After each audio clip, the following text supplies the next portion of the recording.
September 13th, 2016 meeting of the Building Advisory Board to order. Agenda items, public comments. Questions from the public related to topics that are not part of meeting agenda, but are relative to the authority and the responsibility of the Building Advisory Board. Do we have any comments? Seeing none. Next agenda item is approval of the minutes. Call first that. I'll second. All in favor, signify by saying aye. Aye. Minutes approved. Next item is election of officers, chairman and vice chairman. So, we're going to need nominations. And I have a nomination. Well, first off, are you interested in doing it? Doing which? Being the chairman. Don't you want to do it? I'll do it. I will do it. Also, Mark Frazier should be in the mix. Mark Frazier attended every committee meeting that we had and has not missed. Well, he was sick one meeting here. It's important to be here. So I'll do it, or I would entertain Mark doing it, and I don't really care. So, but one of us will be chairman, can be chairman, and one of us vice chairman. Well, I think that makes a good combination right there. I'll make the nomination. So with Yeah, You, we'll need the Chairman, nomination and and Mark. we'll need to vote on it. okay, so the nomination is with me chairman and Mark Frazier as vice chairman. Correct. Any other nominations? All those in favor signify by saying aye. Aye. So approved. Okay, next up, ADA standards, Fair Housing Act, design and construction requirements. I'll turn it over to staff. Thank you, Chairman. Members of the board, we come to you this afternoon. This is basically the third installment of our ADA discussion that we've had for the last 3 months. This should be the last discussion we have for a while regarding ADA, but it's so complex and sometimes it feels overreaching, but these are very, very important standards that needs to be understood as to what obligations are as it relates to each entity of it. Change this view for you.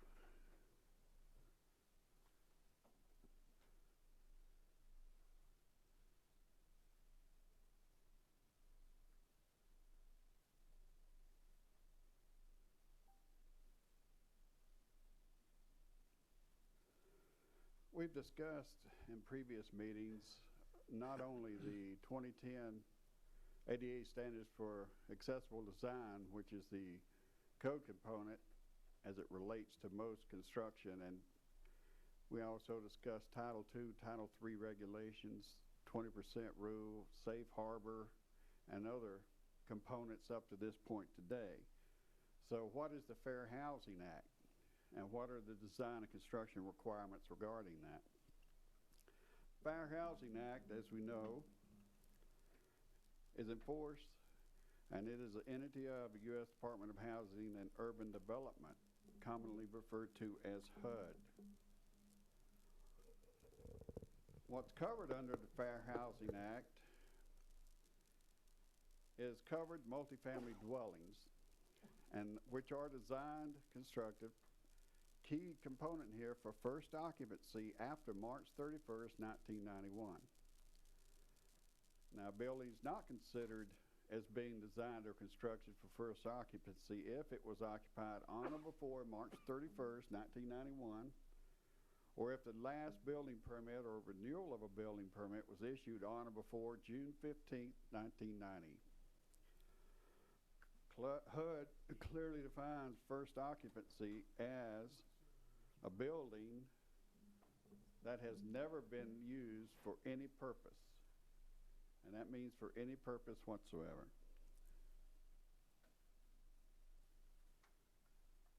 A dwelling unit that includes your single-family unit buildings with 4 or more units, an apartment, a room where people sleep, even if they share the kitchen or the bathroom, and you'll see that more often or not in transitional housing.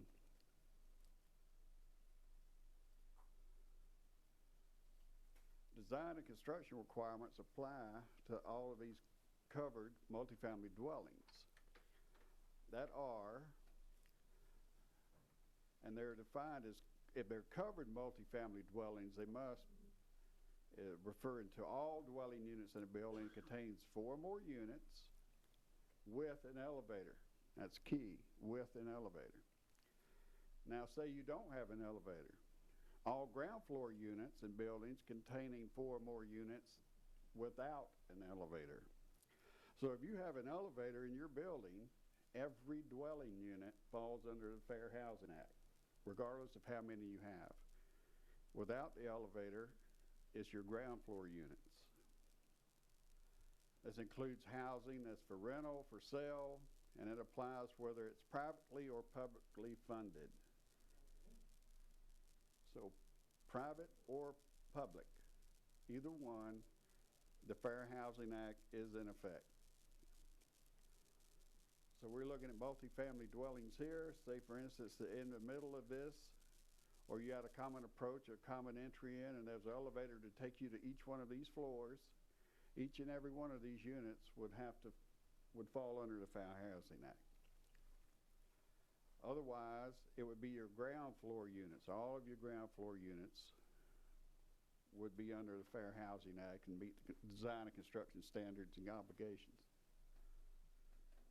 Now this is what's not covered under the fair housing: detached single-family house, duplex or a triplex, multi-story townhouses. And people question this quite often as to why isn't a townhouse covered? Well, they're not covered because the entire unit's not on the ground floor. Your sleeping quarters may be on the second floor. Your kitchen, living area on the first floor, and such as that.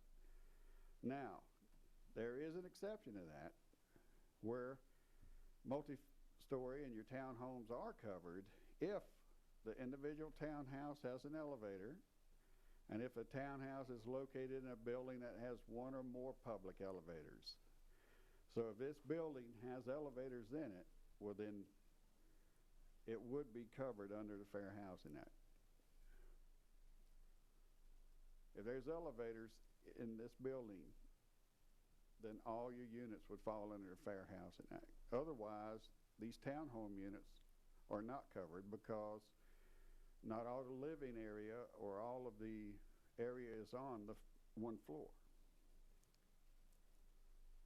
And here are the design and construction requirements. There's 7 of these. What you are to provide, according to the Fair Housing Act, an accessible building entrance, an accessible route, accessible and usable public common use areas, usable doors, accessible routes into, and not just into, but throughout the unit, through the unit, light switches, electrical outlets, thermostats in accessible locations, reinforced walls and bathrooms, and that's for later installation of grab bars, or if your tenant at that time needs these accommodations, you would go ahead and put in the grab bars, and to have usable kitchens and bathrooms. So item 1, we're talking about our accessible building entrance on an accessible route. This has been key throughout the ADA regulations, whether it's been the 2010 ADA standards for accessible design, our other components of construction, whether it's new or remodel, commercial or residential entity, and now for fair housing, this has been a common theme that you must have an acceptable entrance and accessible route. And it's saying here all multifamily dwellings must have at least one accessible entrance on accessible route, unless it's impractical to do so, and that impracticality is difficult to justify or implement because you have to have some very, very unusual characteristics for that to be the case. The terrain, something is very, very unusual about that site for this to occur. An accessible route does mean continuous unobstructed, and unobstructed is key here. Connecting accessible elements and spaces within the building or site that can be negotiated by a person with a disability using a wheelchair, and is also safe for usable by people with other disabilities being perhaps visually impaired, etc. An accessible entrance is a building entrance connected by an accessible route. Quite simply, that's what that is. Well, so what does this mean? In this case, we're looking at a single building. It has two common areas, an elevator. The required accessible entrance, it's always, and it must be, typically used by residents for purpose of entering the building, cannot be a service entrance, even if the entrance is sometimes used by the residents. So here is the entrance, accessible route and entrance. You need to have this accessible route go throughout the space to all components that need to be accessed, whether it's this apartment, whichever apartment. Say each and every one of these meet the Fair Housing Act, there must be an accessible path, an accessible route to each and every one of these units, plus the elevator that you see here.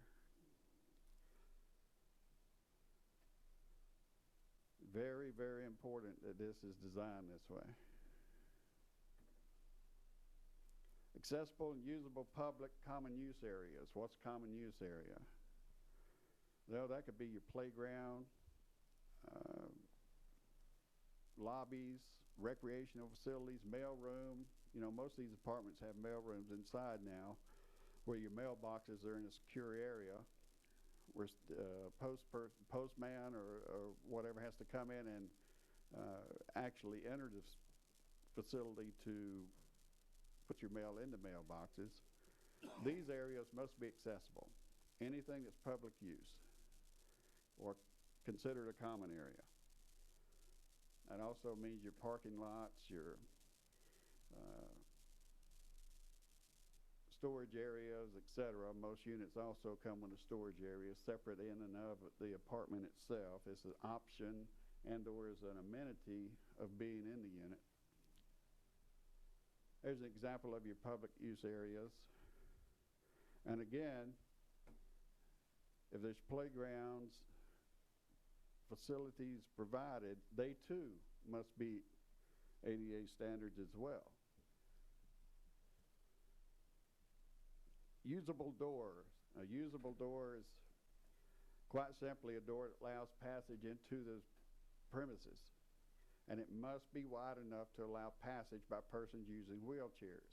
The minimum size of this from doorstop to doorstop is 32 inches. So you commonly see 36-inch by 6'8" doors are a common item that's used in all residential construction. But between the doorstops itself, it must be at least 32 inches. And this emphasizes that point. 32 inches is from doorstop to doorstop.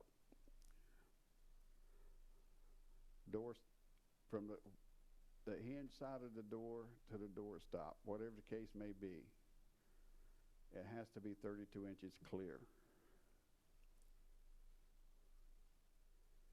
An accessible route through the unit, as we shown, it must be accessible throughout each covered unit, in addition to providing the route to the unit itself.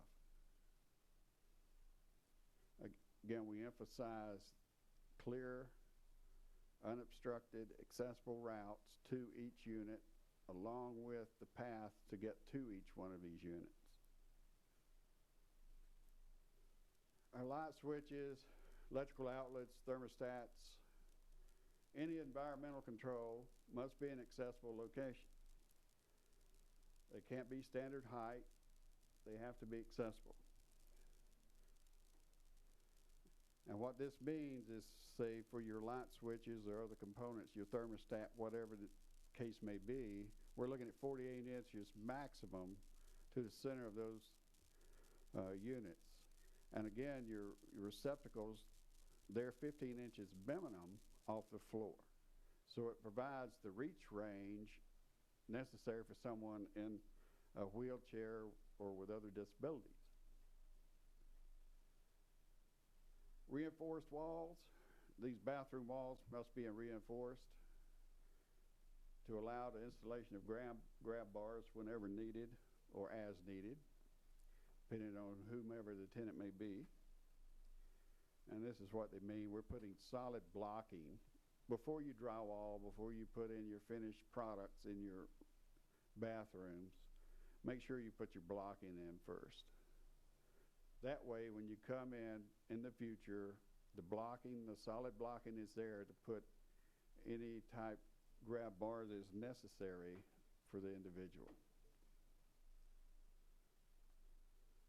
Kitchens and bathrooms, they must be designed and constructed so an individual in a wheelchair can maneuver in the space provided.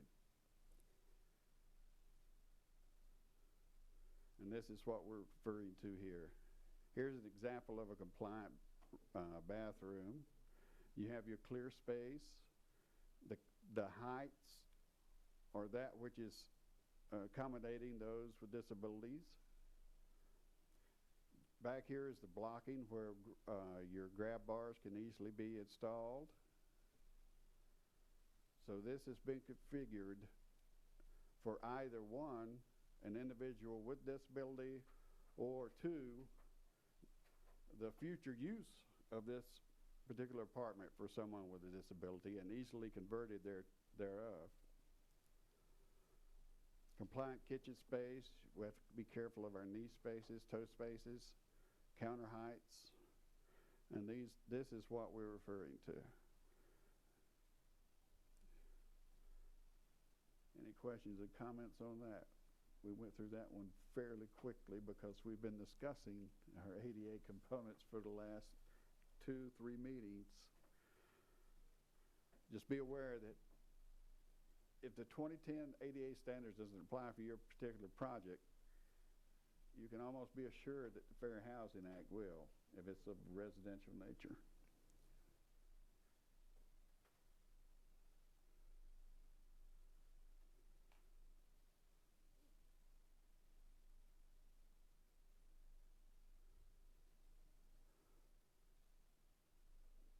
We don't have any questions on that one. We'll move on to our next item if you prefer. Hopefully I can get this to change.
The next item on the agenda we're looking at,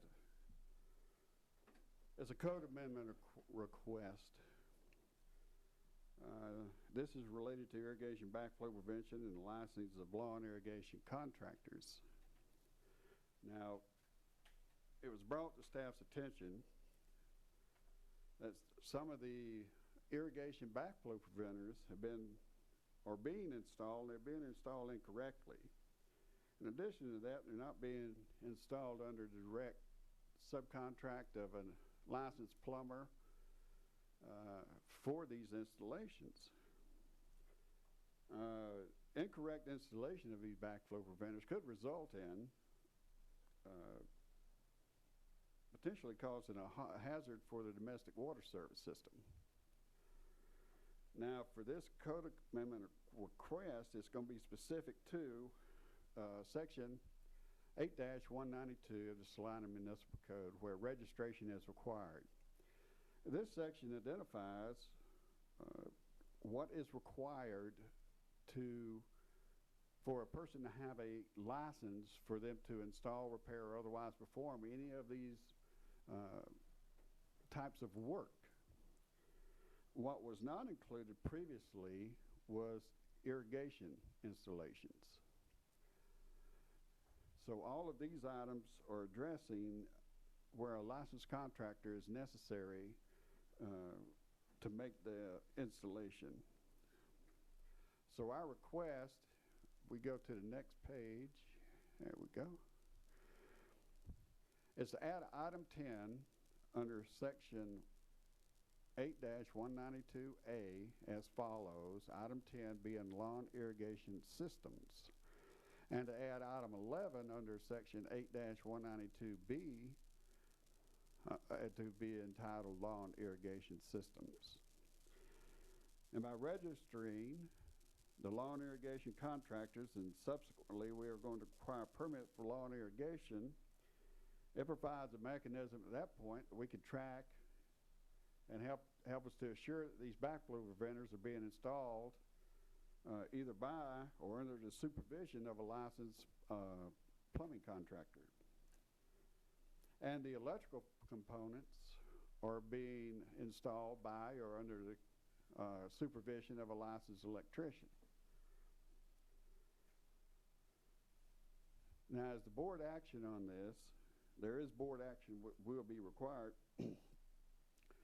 The board has no authority to adopt amendments to the duly appointed construction codes of the city of Salina. However, the board does have the authority to consider amendments to the codes, which is what we're considering today, an amendment to the code, and to make these recommendations readily available to the city commission. If you recommend this amendment, the recommendation will be heard, considered, and decided upon by the Salina City Commission at a later date. We have identified the following options for the board's consideration. One is to approve the motion to recommend amendment to section 8192 Alpha and Bravo of the Salina Code to include a new item as follows. Number 10, lawn irrigation system. In the case of 8-192B, it is item 11, lawn irrigation system. Or your other option is not to approve a recommendation and to instruct staff as to additional information you may be requesting. Attached, we do have the request from Landscape Consultants LLC. I'm sure someone in the audience that's here from Landscape Consultants LLC can share their thoughts and their feelings on this as well to the board prior to you make a motion and voting on this. Someone, please come up to the podium.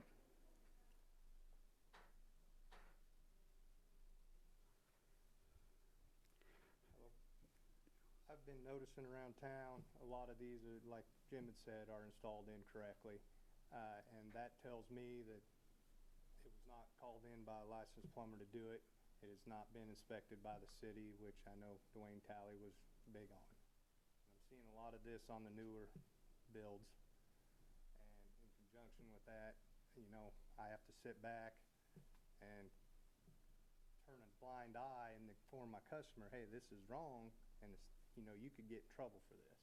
But I gotta tell them, and then I kind of look like the bad guy, and it's hard and it's against code. So I'd like to get it changed to where we could know they're being inspected, installed properly, and so the city's aware of where they are, and they can be tested on a regular basis. Well, it also put all you guys on a level playing field when it comes to bidding the jobs too. Yeah, some companies just run down to Lowe's, buy one, and put it on, and then again, you're unaware of it. They're not installing it correctly, and then you got a safety hazard. And I understand that all irrigation backflow preventers are required to have a permit. All backflow preventers. City does have a process in place where backflow preventers are being inspected, and they're also logged in and documented so that we can do future inspections on them as it comes up for their recertification period, and our utilities department does that. However, if we're unaware of it, and that's what I'm hearing is probably the case, that some of this is being done without our knowledge by unlicensed individual, and that's what we're trying to take this first step, is to get more of a control and more of a mechanism in place to address this. As a plumbing contractor, I think these backflow devices should be installed, if you're using a double check outside in a pit, because it gives the city ready availability to the double check. It also lets landscape consultants or anybody else, any irrigation people, go and work on that stuff, test it, inspect it, whatever, without getting into people's houses. And you know what you have when you open that pit up. And it gives as far as maintenance and inspection purposes, that would be the simplest solution. Yes. And it gives a better place as to opposed drain to having down to and try blow to off get the system access to also. someone's home. It makes a better place to drain the system down, to blow it off, to winterize it. I think for everybody, it would be a better setup. And there's really not that much more cost in going outside than inside, except you have another meter pit in your yard. That would be said, it also stops you from having to drill a hole through somebody's basement wall, which a lot of people don't like either. That is quite true. Well, yes. and to do it correctly, you need to drill, I think it's like a 3-inch hole for a 1-inch pipe to go through. To allow for expansion and movement of that wall. Well, to be able to put a link seal in is a guarantee not to leak, instead of drilling a 1-inch, an 1.25 inch hole through there, shoving the pipe And through. assuming that the caulking will hold for 30 years. Throwing some tar around it and walking away from it. I assume you're talking about an in-ground where it comes through the wall there. Most of the ones I see on new construction actually come out high on the wall, up where the floor joist would be, come out, and then the backflow preventer is outside. Well, they really can't. I mean, if you don't drain that thing down, it's going to freeze. It's still the way, no, I would say 90% of them are done. That's the problem with all the installations. They're really, a lot of them are not right. But does that violate code doing it that way? What you're talking about is atmospheric, and that's different than the double checks. No, I understand.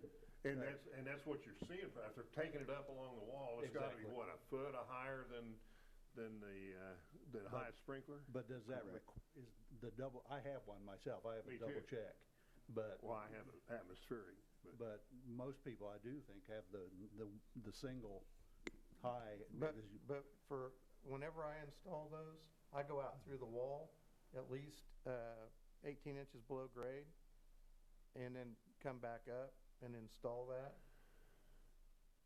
When you come up and go out through the wall high, you're risking, freezing that line.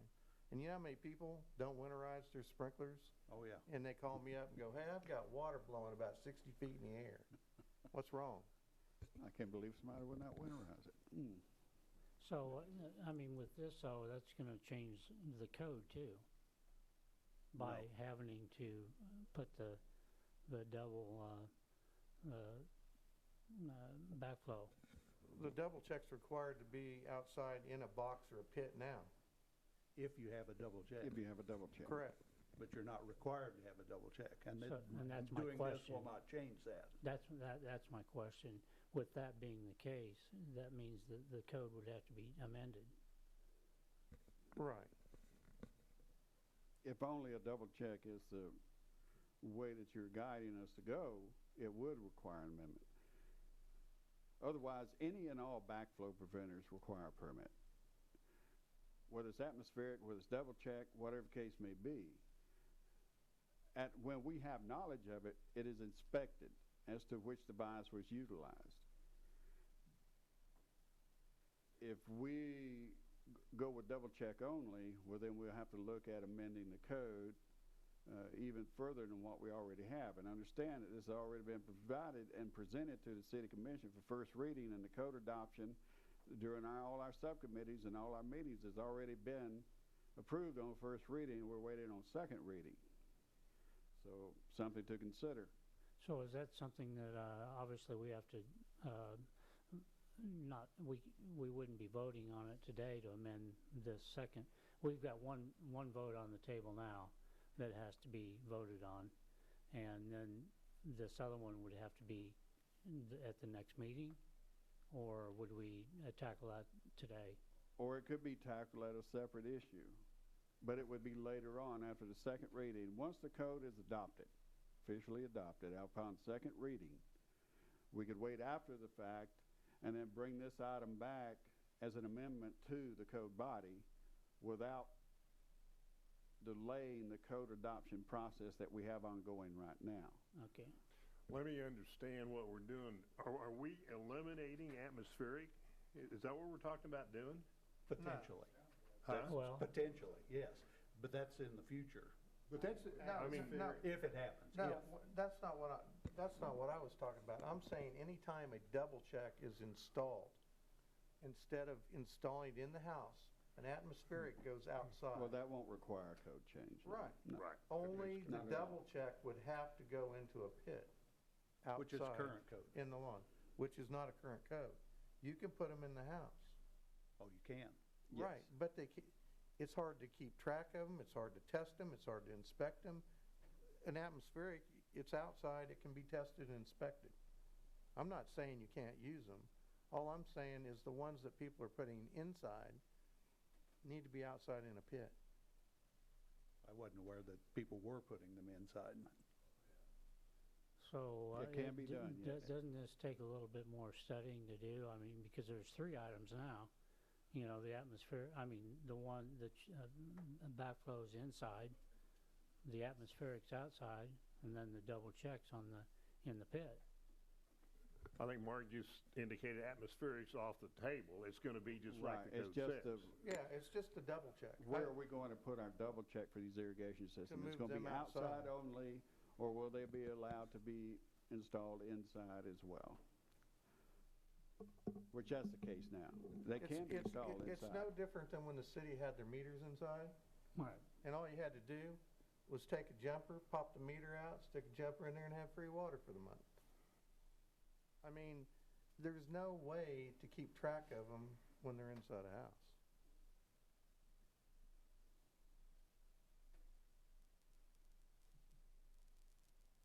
So the item to consider is whether or not we're going to request that these things, if it's a double check, atmospheric's already going to be atmospheric, we already know it's on the outside. If it's a double check, are we going to require, as the city of Salina, for them to be installed in a pit outside, period? Let's do it. And that's something that we can do That's a as future an item. amendment Right, to the that's a code future in item. the future, yes. And I would First agree with step is for me to get this licensing requirement in place. It's To really, require these lawn irrigation systems to obtain a permit. it's really better for the homeowner, the irrigation contractor, the city, to have those double checks in a pit. I mean, it is, and the expense is not that much different. And you don't have that extra piping running above finished ceilings or anything else to get out the right part of the house. Something to consider indeed. So do we want staff to present this in a future meeting? Well, I would suggest that. Oh, we can present this to you in a future meeting under a separate item as to requiring the double checks on the exterior only? Because With we the can't make appropriate it. code sections, everything applying to that. Relative to what we're talking about today. But today, we need has to make a this- decision, or are we going to amend? Has this information been sent out to the irrigation contractors? It will be sent out after your decision today. Well, I'm saying I don't know that we want to make a decision today until we have, I know what your position is, but I support it. But I know when this came up initially, there was considerable discussion about the effects and the whys. I think before we make a decision on this, we should hear from several, or at least give them the opportunity to speak with us. The problem is, we're getting all these double checks installed out there, that nobody's permitting them, probably except for me in town. You've got all these other, that's what Russ is bringing to the table. We have got all these other contractors coming into town, or they are contractors that are here in business. They're installing them without a licensed plumber. They're tapping into potable water, and that's against code. It's a code violation. So there's really nothing to bring up. I mean, it's no different than, do I not have to have a license? No, I think we need the input from the irrigation contractors. Well, It's but in if the code now, someone- you're saying, so We're they are looking at violating the input code. from irrigation contractors. It's going to be a difficult thing in and of itself. If we have individuals, or if there's an irrigation contractor out there that's doing this improperly, without benefit of a permit, I don't see where they would not be hesitant as to come in here and to speak to us as a board, as a city entity, as to the correct way to do something The permit is required now. for It's- the backflow. Yeah, but Yeah. But nobody. the licensing of the irrigators is not required. But Right. That's what we're discussing. But the problem is, nobody is using a licensed plumber. There is so many backflows that have been put in the city doesn't even know about. Since Dwayne Talley left, nobody's pulling permits, so they are getting installed by people that are not licensed to do it. It has nothing to do with about putting the pipe in the ground. It has to do with tapping into the city water supply. Which is required right now. But they're not doing it. Exactly. And by, there again, I think what they're trying to say, Mike, is that by requiring a permit is going to allow them to know. A permit is required right No, now. but what Russ is saying, if Yeah. he's licensed and everybody else is licensed, they're on an even playing field, they have to come down and pull a permit and get a plumber on there and electrician, whoever it may be, to do the work. Well, and again, you assume they will do that. They'll have to. Why? They have to get a permit now. If they're licensed, it's no different than me being licensed. I have to pull a permit. They have to pull a permit right now. No, they, No, the no, they plumber. don't. For the because backflow the plumber preventer does. only. Only Yeah. the plumber has to. Only the licensed plumber has to pull a permit. But The it's ba- Russ doesn't have to pull one. I don't have to pull a Yeah, permit. you explained Put it the to him. system in. I don't have to pull a permit to put a system in, but what I'm finding is since I don't have to, there's other companies just go ahead and putting it in instead of contacting a licensed plumber to put it in, so you guys know, That's the hey, problem. somebody put one in. I'm kinda requesting that if I have to pull a license and list a licensed plumber, and then you see that there's not a double check or a PVB or something on it, you can go, hey, how come your licensed plumber didn't install this, or did not install it correctly? You have somebody go back on and say, hey, this is wrong. No, and I'm in total agreement with the need to do this. All I'm saying is I think we need to give other sprinkler companies an opportunity to give us input. Have they been notified of this topic on today's meeting?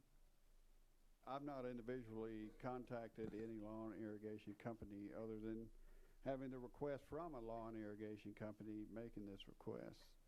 Personally, I've not notified or contacted any of the lawn irrigation companies that are doing any systems in the city.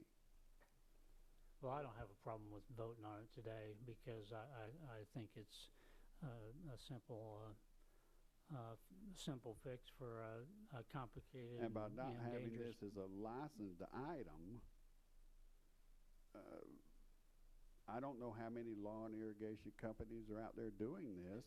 And if they're not required to get a license to do this, or the permit for the lawn irrigation system itself, it's unknown to me as to whom it is I should notify and how many. Now, Another are you, thing is, are they have you a lot of saying lawn license? irrigation companies that are getting wells dug. They're hooking them up themselves. And we've went out and fixed several of them that were completely hooked up wrong. And they did it themselves and they did not do it right. So that would be another thing that would help because if they're knowing that there's a well going in, even though they don't have to have that necessarily, at least they have an electrician that they know the well's getting hooked up right. Okay, my question is, are you gonna have a permit to hook to a well? I mean, any system that goes in is gonna have to be permitted now, right? Whether it's hooking to a well or the city water. Well, that it's would- part of the city water aquifer, so it should be double checked just as well. Because you could walk over, turn a well on, stick a hose in a sprayer that you're spraying chemical out of, walk over, flip that off, and they suck back. And they do. They I did some research, talked to the county. You drill a well in the county, these county guys are out there inspecting it. And they've got all kinds of requirements. You gotta be 50 feet away from a house, because a house is a pollution source. But the city, you can drill a well in the city, and I don't know, Stan Pestinger is the expert, and I wanted to talk to him, and I haven't been able to. When you drill a well in the city, of course, he's gotta comply with the state requirements. But, and I don't know if backflow is required on those wells or not. But it looks to me like nobody's really inspecting those wells. And, I mean, you have to have a license to roof in this town. You'd think a sprinkler system would go along to protect the homeowner, yeah, the whether safety. it's going to a Right. well or And the that's what city. we're saying, we don't So- have that as a licensed entity at this point, not for lawn irrigation. That's not part of the vote then. What we're voting on is not to bring it in as part of the lawn irrigation. If you're putting in a system for lawn irrigation, you do not have to get a permit. Is that what you're saying? Yes, we do. There'd be a licensed Yeah. entity at this point, thereby the irrigation system would be a permitted item at that point. Whether it's a One- well or Right. city? And then- Okay. Then Okay. if they were licensed, Russ would come down and pull the permit Right. for that sprinkler And system. Russ is saying, for instance, that you come down and pull the permit, so this goes into play.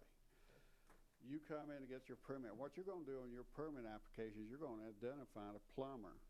Okay, you're gonna provide the plumbing contractor to us on that permit application, so we already know whom it may be, Right. whomever that is. Right. And we understand that that's gonna be the entity, it's gonna be, you're either under their subcontract, working under their authority, or they're doing it themselves as far as these backflow preventers go. Right, and at the same note, with an electrician, to know they're wiring the well and pump start relay correct Right. at the same time.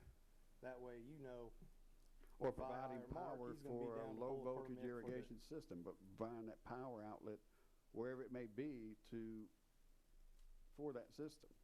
Yeah, once you pull a permit, say you hire me, I won't have to pull another permit. I'll already be on your permit to do the work. Now, I've got another question that's not part of this vote today, but in the future, does the city have the power to go in there and require double checks on those wells? The state does not come out and inspect those wells. The county inspects the wells in the county. That's The something I'll city- have to get back with you on. I'm not sure we're gonna have the authority And to I do would like that or to have not. some information It's a on good that. question. Does the city have the power to require double, because I would love to see that, because like Mark said, that's our aquifer. And in talking to the county guy, yeah, you can have your hose in a bucket of fertilizer, you turn that well off, and it's gonna suck it right down in there. It will. I realize that's a future subject, but I would like to pursue that. Staff can do research on that and get back with you on that particular item. I don't make, I'm not trying to make this complicated, but how many homeowners install their own systems? I mean, from going out to Lowe's or Menards and just done it themselves. I mean, and how do you control that? I mean, how do we control that? I don't know there's few that do. The only way I could say is if there's something to where they weren't licensed but still had to pull a permit to say who's tapping on to the city water, Right. which, I mean, they're supposed to anyway, but is it happening? Sometimes. And And all I our guess- best intentions and all of our, to address each and every one of these that may or may not be going in correctly and or incorrectly, it would take more staff than the city is willing to pay for instance, to know that every individual is abiding by the rules 24/7.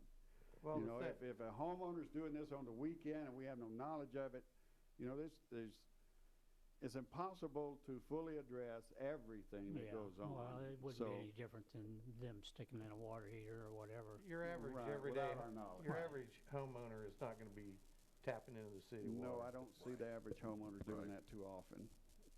Well, I could think see they're Well, and, aware of how and wise that may be. And moving forward today, from what I've heard from the conversation, if we go ahead and vote on this, and not notify the other, I mean, you've got the concern we need to notify. And doing a and little you- thinking, I think as long as it's well publicized that this is going to the city commission, that would be their opportunity to come in and challenge Yeah, it.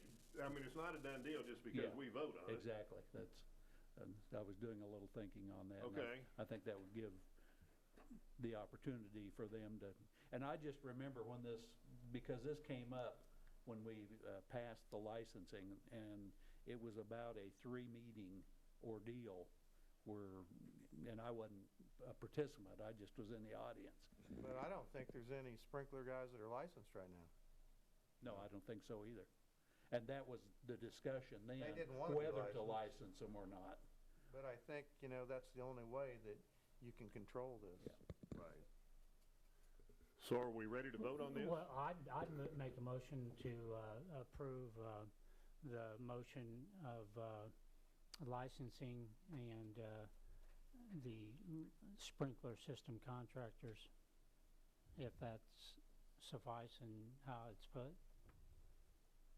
Forward it to the city commission. Yes. I'll second it. Any more discussion? All those in favor signify by saying aye. Aye. All those opposed? Aye. Motion passed.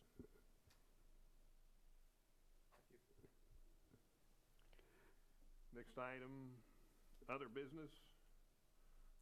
Possible amendment to section 1101.1 of the Uniform Plumbing Code. Can you give us some insight on that? I will indeed. This was brought to our attention. It was brought to our attention fairly recently. Section 1101.1 specifically, as it relates to storm drainage, and the Uniform Plumbing Code 2012 edition states, roofs, paved areas, yards, courts, courtyards, vent shafts, light wells, or similar areas having rainwater shall be drained to a separate storm sewer system or into a combined sewer system where a separate storm sewer system is not available, or to some other place of disposal satisfactory to the authority having jurisdiction. In the case of 1 and 2 family dwellings, stormwater shall be permitted to be discharged on flat areas such as streets or lawns. And that's common practice, and we see that often. So long as the stormwater shall flow away from the building and away from adjoining property and shall not create a nuisance. It's those last words, and shall not create a nuisance, that we were advised by legal counsel that is, in effect, that language is in contrast or contradiction to what is the common enemy doctrine in the state of Kansas, whereas water is a common enemy. Rainwater, as it comes from the skies, common to me, my property, your property, is a common enemy. Where does water go? How much water is coming down It's something that's hard to regulate.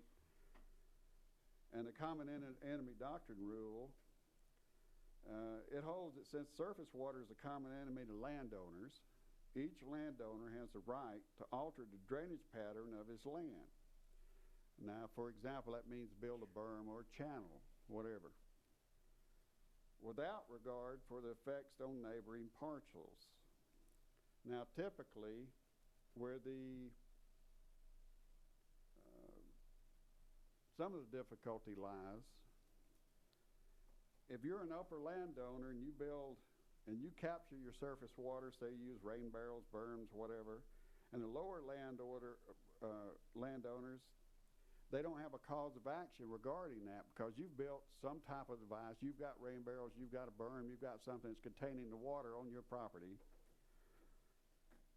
unless that water, by you doing that, is diverted or channeled onto their property, then it may be deemed perhaps malicious. It's a difficult thing to understand and comprehend. Basically, by adopting the common enemy doctrine in the state of Kansas, courts have effectively legalized what would otherwise be deemed a nuisance. I know it's complex, but that's the legal counsel's advice to us at this point. They're investigating this now. They are looking to see how it needs to be rewritten. And as such, because of this one item, the second reading of the code adoption has been extended or postponed for the moment. I'm not sure if that's going to occur next Monday or the following Monday until legal counsel has time to address this particular item regarding this common enemy doctrine in the state of Kansas. Understand that not all states use this. For example, Missouri, it is indeed a nuisance in Missouri. Okay. So this is something that legal counsel must advise us on as to how we should proceed and what the language should be. And if it's going to be just a simple strike through of the words "and shall not create a nuisance," so that it's not in conflict with the common enemy doctrine. So is that the proposed amendment to that section? They haven't advised to be as to how they're rewriting this at this point. I mean, because if you took out the last phrase there, "and shall not create a nuisance," that's just kind of sugarcoating the problem, isn't it? I mean, in a sense, I mean, you're kind of covering over it, or, I mean, It would seem that. to me, that wouldn't take care of the problem of people dumping water into somebody else's. But there again, we're looking for a legal interpretation as to how we're going to enforce this and how to word this. And where we are right now is you're giving us information. There's no action There's no by the action board, right? required by the board. This is just informational, and that's where we stand right now with our code adoption process. And I want to give you that update as to, that's probably going to lay it maybe 1 or 2 more weeks, I'm not sure. So does anybody have any questions on the information that Jim has presented? Yeah, I just have one, and does that mean that it has to come back to this board before it goes to the city commission for the amendment? Probably not, no. For that one amendment, once legal counsel has worded it the way it should be, so it's not in conflict with the common enemy doctrine in the state of Kansas, it should be able to go forward at that point to the city commission for their second reading and approval. And staff will advise the board as to exactly what that language is going to read so that we're all aware of what that is. It'll also be public knowledge because we'll provide that information readily available on our website, etc., showing this one particular change that may be in that one section of the Uniform Plumbing Code. Okay. Moving on to the next item, future agenda topics. I think we've developed some more agenda topics. We've developed an agenda topic to discuss more so whether or not it's going to be required for the, or whether or not it's desire to require double check on the exterior of the structures only for these irrigation systems. So that's something that staff will bring to you probably at our next meeting, a little more information on that. Plus the double checks on the wells. And double checks on the well. I think we should just kind of look into some regulations on wells as far as what, like, the county requires, that, he said something about 50 Right, feet from and- houses. Are these wells being put And in do we a see safe that? manner to keep from polluting our Are we groundwater seeing system? wells as common practice in the city of Salina? Within the city limits, do we currently see that as being a common practice for irrigation source? Yes. Okay. And that's still ongoing? But I don't think there's any requirement how far you have to be away from a house I or don't think there anything is else either in the city. in Salina. There is? Through the state. I had a house up on Allwood, had a well in the basement. Oh, you can't do that. I suppose it's convenient. Yeah, I've seen a lot of those. Okay. People are creative, Okay, we've got, 2 openings we have a opening for a master journeyman plumber. Have we got any ideas there of, anybody to ask? I will defer that to the board, and please Yeah. send me any recommendations that you may Does have. anybody have any? And have them fill out an expression of Brian, would interest you be interested? form with the city clerk.